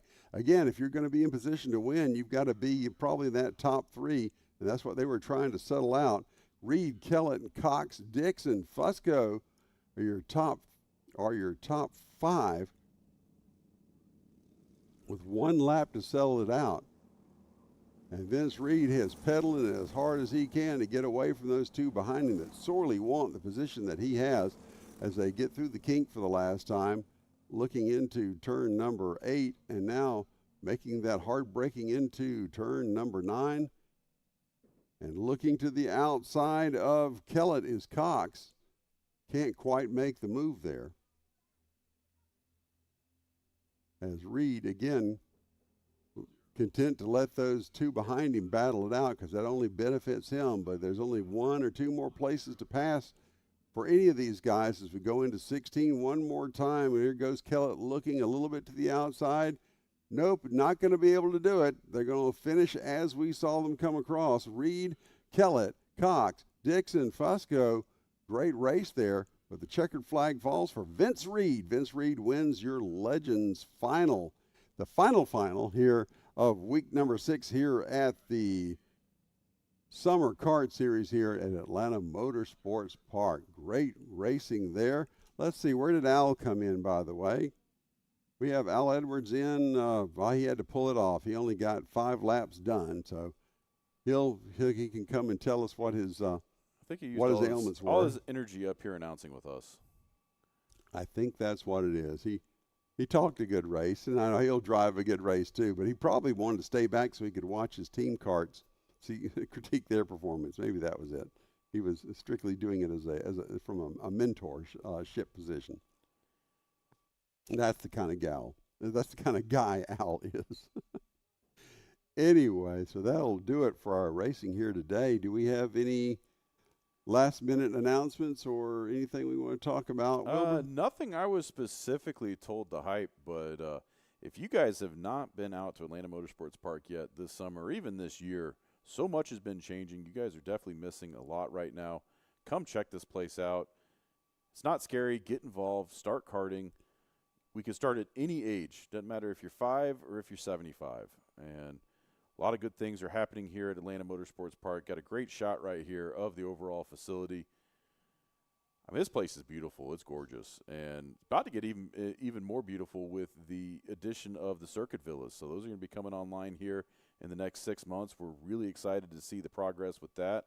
You can see they're even moving some dirt over there at Spectator Hill. So a lot of changes coming on here. You know, they added the lights last season. We got all the solar upgrades. We got the Jumbotron put in.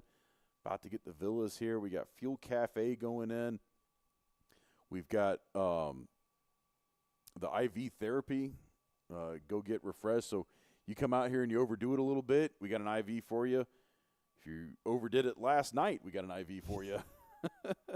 Too many well drinks at the casino. Got an IV for you. And A lot of things changing here, and that's the thing I love about this place. It never stops. Always continuously improving to make, racing in Georgia better, to have a home for road racing. And we love everybody here and what they do. Big shout out to all the workers, the employees, everybody that ran a nice, clean race day here, the competitors. One of the better race days I've seen in a while in terms of just everybody keeping it clean. Announcing was okay today, and well, you great drone work, great camera work. You get what you pay for. But with that, that's all I've been holding on to. So I'll let you sign this one off. All right. Well, thank you very much. Again, that's our director, producer, sidekick, all sorts of things. That's Will Rigdon. For him, I'm Bill Rigdon, thanking you for joining us at Atlanta Motorsports Park for week 6 of the Summer Karting Series. Thank you for joining in, and we will see you next month. So long, everybody. So long, everybody.